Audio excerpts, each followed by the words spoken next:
Welcome to I dream. నేను మీ హర్ష కుమల్. ఇవాళ మన గెస్ట్ డాక్టర్ అరుణ్ గారు, నెఫ్రాలజిస్ట్. అయితే చాలా మందిలో మనం చూస్తూ ఉంటాం, సొంతంగా మెడిసిన్స్ వేసుకుంటూ ఉంటారు, పెయిన్ కిల్లర్స్, దానికోసమని దీనికోసమని ఓన్గా ట్యాబ్లెట్స్ వాడుతూ ఉంటారు. మరి దానివల్ల కిడ్నీ సమస్యలు వచ్చే అవకాశం ఉంటుందా? దీని గురించి డిస్కస్ చేద్దాం. నమస్తే డాక్టర్. నమస్తే. సో విన్నారు కదా, చాలామంది ఎక్కువ డోస్లో పెయిన్ కిల్లర్స్ వాడతారు, ట్యాబ్లెట్స్ వాడతారు, ఓన్గా మెడికేషన్ తీసుకుంటుంటారు ఏదైనా సమస్య వచ్చినా. మరి దానివల్ల కిడ్నీలు చెడిపోయే ప్రమాదం ఉంది అంటున్నారు, అది ఎంతవరకు నిజం? డెఫినెట్గా అండి, మనకి రొటీన్గా ఈ జనాలలో బాగా అలవాటైంది, ఈజీగా అవైలబుల్గా మెడికల్ షాప్లో దొరికేది ఫస్ట్ పెయిన్ కిల్లరే అండి. సో ఈ పెయిన్ కిల్లర్ అనేది చాలా డేంజరస్. ఎలా డేంజరస్ అని అంటే, కిడ్నీ గురించి మాట్లాడాలి అని అంటే, ఒక్క పెయిన్ కిల్లర్ ట్యాబ్లెట్ వేసుకున్నప్పుడు మన ఆ పెయిన్ కిల్లర్ పెయిన్ తగ్గించే ప్రాసెస్లో కిడ్నీ ఫంక్షన్ని కూడా తగ్గించేస్తుంది. దాని మెయిన్ సైడ్ ఎఫెక్టే అది. సో ఒక పెయిన్ కిల్లర్ ఆల్మోస్ట్ మన కిడ్నీ ఫంక్షన్ని 50% వరకు తగ్గించేస్తుంది. అండ్ ఆ పెయిన్ కిల్లర్ ట్యాబ్లెట్ మనం ఒక 2-3 రోజులు వేసుకున్నంత వరకు మన కిడ్నీ ఫంక్షన్ 50%కి బిలో పడిపోతుంది. అండ్ మనం ఆ ట్యాబ్లెట్ ఆపేసిన తర్వాత మళ్ళీ కిడ్నీ ఫంక్షన్ రికవర్ అవ్వడానికి ఇంకొక 3-4 డేస్ టైం పడుతుంది.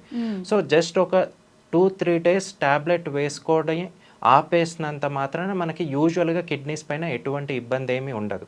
బట్ ఎవరైతే దీర్ఘకాలికంగా లాంగ్ టర్మ్గా ఈ పెయిన్ కిల్లర్స్కి అలవాటు పడిపోయి ప్రతిసారి చిన్న చిన్న నొప్పులకే మెడికల్ షాప్కి వెళ్ళిపోయి నొప్పి గోళీలు తీసేసుకొని అది వేసుకోవడం వలన ఏమవుతుందనంటే, కిడ్నీ అనేది రివర్సిబుల్ డ్యామేజ్ నుంచి ఇర్రివర్సిబుల్ డ్యామేజ్ స్టేట్కి వెళ్ళిపోతుంది. దాన్నే సీకేడి అని చెప్పేసి అంటాము. సో వన్స్ ఇర్రివర్సిబుల్ డ్యామేజ్ స్టేట్కి వెళ్ళిన తర్వాత మనం ఏం చేసినా సరే, ఎన్ని పెయిన్ కిల్లర్స్ వాడి మానేసినా సరే మళ్ళీ కిడ్నీ అనేది రికవర్ అనేది జరగదు.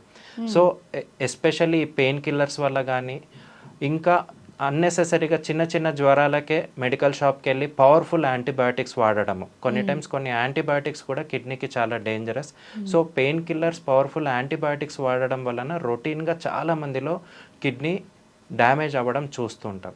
ఇలానే కాకుండా చాలామంది ఈ మధ్యన ఓవర్గా ప్రోటీన్ సప్లిమెంట్స్ వాడడము, హెవీగా ప్రోటీన్ పౌడర్స్ వాడడము, లేదా జిమ్కి వెళ్ళి నాకు బాడీ పెరిగిపోవాలి అని చెప్పేసి హెవీగా స్టీరాయిడ్స్ వాడడము, వీటి వల్ల కూడా ప్రోటీన్ సప్లిమెంట్స్ అండ్ స్టీరాయిడ్స్ వల్ల కూడా మన కిడ్నీస్ దెబ్బతినే ఛాన్స్ ఉంటుంది. ఎస్పెషల్లీ మన బాడీ ఎలా డిజైన్ చేసింది దేవుడు అని అంటే, మన బాడీకి మనం ఎంతైతే వెయిట్ ఉంటామో అంతకి తగ్గట్టే మనం ప్రోటీన్ ఇంటేక్ అనేది తీసుకోవాలి. ఫర్ సపోజ్ నేను ఒక 70 కేజీలు బరువు ఉన్నానంటే నేను రోజుకి 70 గ్రాములు మించి ప్రోటీన్ తీసుకోవద్దు. చాలామంది జిమ్లో ఇన్స్ట్రక్టర్స్ ఏం చేస్తున్నారని అంటే, వాళ్ళు మజిల్ బిల్డప్ అవ్వాలి అని చెప్పేసి మోర్ దెన్ అంటే 1 గ్రామ్ పర్ కేజీ బదులు 2 gram per KG, 3 gram per KG heavy proteins ఇస్తున్నారు. సో హెవీ ప్రోటీన్ లోడ్ అనేది అల్టిమేట్గా పడేది కిడ్నీ పైన, అండ్ కిడ్నీ పైన పడడం వలన డ్యామేజ్ అనేది జరుగుతూ ఉంటుంది. So painkillers, unnecessary antibiotics, heavy protein supplements or steroids, ఇవి చాలా డేంజరస్ కిడ్నీకి. ఓకే డాక్టర్, ఇప్పుడు మీరు అన్నదంతా అర్బన్ కల్చర్, బట్ విలేజెస్లో నుండి కూడా చాలామంది, ఇప్పుడు మనం సిటీలో చూస్తూ ఉన్నాము, హాస్పిటల్ బయట క్యూ ఉంటే అందులో చాలామంది విలేజ్ పీపుల్ ఉంటున్నారు. మరి వాళ్ళకెందుకు ఈ కిడ్నీ ఇష్యూస్ ఎంతగా వస్తున్నాయి? సో విలేజ్ పాపులేషన్లో ఏంటంటే, వాళ్ళకి నేను ఒక డాక్టర్ దగ్గరికి వెళ్తే నాకు నా సిమ్టమ్ తగ్గాలని చూస్తున్నారు తప్పితే నా ప్రాబ్లం తగ్గాలి అని చూడట్లేదు. ప్రాబ్లం వేరు, సిమ్టమ్ వేరు. ప్రాబ్లం ఎందుకు వచ్చిందో తెలుసుకొని దానికి తగ్గట్టు ట్రీట్మెంట్ చేసుకుంటే మళ్ళీ ఆ నొప్పి అనేది రాకుండా ఉంటుంది. విలేజ్ పాపులేషన్లో ఏంటంటే, వాళ్ళు తెలిసి తెలియకుండా ఏదో చిన్న డాక్టర్ దగ్గరికి వెళ్ళిపోయి సిమ్టమ్ రిలీఫ్ కావాలి అని చెప్పేసి పట్టుబట్టేసి చిన్నగా ఒక మెడికల్, లేదా డాక్టర్ ఇవ్వట్లేదు అని అంటే పక్కనున్న మెడికల్ షాప్కి వెళ్ళిపోయి నొప్పికి ట్యాబ్లెట్స్ అనేది తీసుకొని హెవీగా వాడడం వల్లనే మనం ఈ ప్రాబ్లం అనేది విలేజ్ పాపులేషన్లో ఎక్కువ చూస్తున్నాము, కిడ్నీ ప్రాబ్లం. అండ్ డాక్టర్, మెయిన్గా కిడ్నీ ఇష్యూస్లో స్టోన్స్ ఉన్నప్పుడు ఎంతో కొంత సిమ్టమ్స్ అంటే పెయిన్ కానీ ఇలాంటివి కానీ చూస్తుంటాం. మెయిన్గా ఈ కిడ్నీ ఇష్యూస్ వచ్చినప్పుడు ఎలాంటి లక్షణాల ద్వారా ముందే తెలుసుకోవచ్చు? ఒకవేళ పాడైపోతుంటే కనుక ఏమన్నా సిమ్టమ్స్ ముందే తెలియజేస్తుందా బాడీ?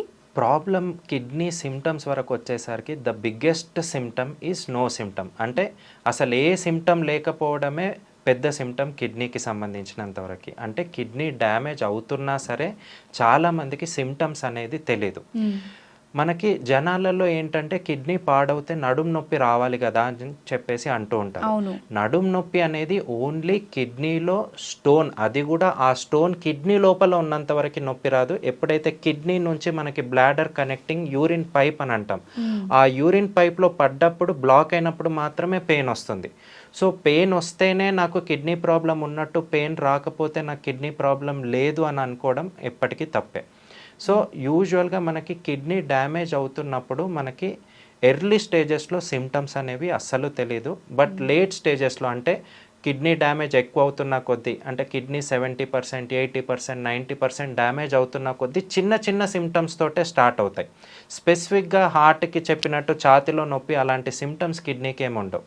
సో ఏం చిన్న సిమ్టమ్స్ స్టార్ట్ అవుతాయి అని అంటే, ఫస్ట్ సింపుల్గా నీరసం, జనరలైజ్డ్ వీక్నెస్ అంటాము. జస్ట్ నీరసం అంటే ఇంతకుముందు చేస్తున్న పనిలో ఇంట్రెస్ట్ పోవడము, నిద్ర సరిగ్గా పట్టకపోవడము, చాలామందికి ఆకలి తగ్గిపోవడము, ఏదన్నా తినాలని చూస్తే వామిటింగ్ లాగా స్టార్ట్ అవ్వడము, ఓకే, యూరిన్ కూడా తగ్గిపోవడము, లేదా చాలామందికి పొద్దున ఎక్కువ రావాల్సిన యూరిన్ రాత్రిపూట ఎక్కువసార్లు లేచి వెళ్ళడము, అండ్ లాస్ట్కి ఇంకా అది అలానే కంటిన్యూ అవుతే కిడ్నీ ఫెయిల్ అవుతున్న కొద్దీ మన తాగిన వాటర్ అంతా బయటికి వెళ్ళిపోకుండా కాళ్ళ చుట్టూ చేరుకొని కాళ్ళ వాపులు రావడము, ముఖం చుట్టూ చేరుకొని ముఖం పొద్దున్నే లేవగానే ముఖం వాపు ఉండడము, అదే ఇంకా సివియర్ స్టేజెస్కి వెళ్తున్న కొద్దీ ఆ వాటర్ అనేది, పాయిజన్స్ అనేది ఊపిరితిత్తుల చుట్టూ చేరుకొని మనకి ఆయాసం రావడము, ఇలా చిన్న చిన్న సిమ్టమ్స్ తోటి స్టార్ట్ అయ్యి నెగ్లెక్ట్ చేస్తున్న కొద్దీ అది పెద్ద సిమ్టమ్స్కి దారితీస్తుంది.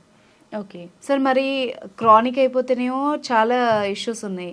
మరి స్టార్టింగ్ స్టేజ్లో ఎట్లా గుర్తించాలి? దీనికి ఏమైనా వేరే ఇన్వెస్టిగేషన్స్ ఉంటాయా?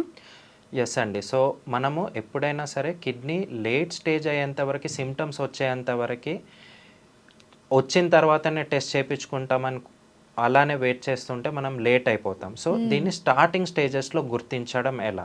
సో యూజువల్గా మనం స్టార్టింగ్ స్టేజ్లో గుర్తించాలి అని అంటే దీనికి హై ఎండ్ టెస్ట్ ఏం అవసరం లేదండి. మనం ఒక ప్యారడైజ్ బిర్యానీకి తింటే ఎంతైతే డబ్బులు ఖర్చు పెడతామో, ఇయర్కి వన్స్ అదే డబ్బులు ఖర్చు పెట్టి మన కిడ్నీ ఎలా ఉందో తెలుసుకోవచ్చు. సో మనం కిడ్నీ తెలుసుకోవడానికి సింపుల్గా 2 మెయిన్ టెస్ట్ చెప్తాము. ఒకటి complete urine examination, 2 glomerular filtration rate. So complete urine ఎగ్జామినేషన్లో మనం ఏం చూస్తామనంటే, కిడ్నీ లోపల ఫిల్టర్స్ ఏమైనా దెబ్బతినడం వలన యూరిన్లో ఏమైనా ప్రోటీన్ లీకేజ్ కానీ ఏమైనా అవుతుందా, లేదా యూరిన్లో ఏదైనా బ్లడ్ లీకేజ్ ఏమైనా అవుతుందా అని చూస్తాం. సో ఈ లీకేజ్ అవుతుందంటే ఎక్కడో కిడ్నీ ఇబ్బంది పడుతున్నట్టు, ఏంటిదో తెలుసుకోవడానికి మనం దగ్గరలో ఉన్న నెఫ్రాలజిస్ట్ డాక్టర్ని కన్సల్ట్ చేయాల్సి ఉంటుంది. రెండోది ఏంటిది అంటే గ్లోమరులార్ ఫిల్ట్రేషన్ రేట్, అంటే మన కిడ్నీ ఎంత లెవెల్లో పనిచేస్తుంది. నార్మల్గా మన కిడ్నీ అనేది ప్రతి నిమిషానికి 100 ml బ్లడ్ అనేది కిడ్నీలోకి ఎంటర్ అయ్యి ఫిల్ట్రేషన్ జరుగుతూ ఉంటుంది. సో యావరేజ్గా ఒక 25 ఏళ్ళు 30 ఏళ్ళు ఉన్న ఎవరికైనా సరే గంటకి 100 ml అనేది ఫిల్ట్రేషన్ జరుగుతుంటుంది. ఈ ఫిల్ట్రేషన్ అనేది ఎంత తగ్గుతూ ఉంటే మన కిడ్నీ ప్రాబ్లం అంత సివియర్ అవుతున్నట్టు. సో వన్స్ కిడ్నీ ఫిల్ట్రేషన్ అనేది 60కి తగ్గితే అప్పుడు కిడ్నీ ప్రాబ్లం స్టార్ట్ అవుతున్నట్టు. సో ఈ జిఎఫ్ఆర్ అనేది మనం ఒక సీరం క్రియాటినిన్ అనే ఒక బ్లడ్ టెస్ట్ చేసుకొని దాన్ని ఒక ఫార్ములాలో ఎంటర్ చేస్తే మనకి గ్లోమరులార్ ఫిల్ట్రేషన్ రేట్ అనేది వస్తుంది. మన గ్లోమరులార్ ఫిల్ట్రేషన్ రేట్ కనుక 90 or 80, అంటే మగవాళ్ళలో 90 తీసుకుంటాం, లేడీస్లో 80 కట్ ఆఫ్ తీసుకుంటాం. దానికంటే ఎక్కువ ఉండి మనకి యూరిన్లో ప్రోటీన్ కానీ బ్లడ్ కానీ లీక్ అవ్వట్లేదు అంటే మన కిడ్నీస్ బాగున్నట్టు. లేదా 90 or 80 కంటే తగ్గిపోయి మూత్రంలో ప్రోటీన్ కానీ బ్లడ్ కానీ లీక్ అవుతుందంటే మన కిడ్నీస్ బాగాలేనట్టు. ఇవి బాగాలేనప్పుడు దెన్ నెఫ్రాలజిస్ట్ని కన్సల్ట్ చేయాల్సి ఉంటుంది. నెఫ్రాలజిస్ట్ని కన్సల్ట్ చేస్తే మీకు ఆ ప్రాబ్లం ఎందుకు వచ్చింది, షుగర్ వల్ల మీ కిడ్నీ ఇబ్బంది పడుతుందా, బీపీ వల్ల కిడ్నీ ఇబ్బంది పడుతుందా, లేదా ఏ రీజన్ వల్ల అనేది చిన్నపాటి అల్ట్రాసౌండ్ స్కానింగ్ చేసుకొని కిడ్నీలో ఏదైనా స్టోన్స్ ఉన్నాయనేది చూసుకొని దానికి తగ్గట్టు మనం స్టార్టింగ్ స్టేజెస్లోనే కనుక ఐడెంటిఫై చేసి ట్రీట్మెంట్ చేయడం స్టార్ట్ చేస్తే మనం ప్రాబ్లమ్ని లేట్ స్టేజ్కి వెళ్లకుండా నివారించవచ్చు. Okay doctor, right, thank you very much sir.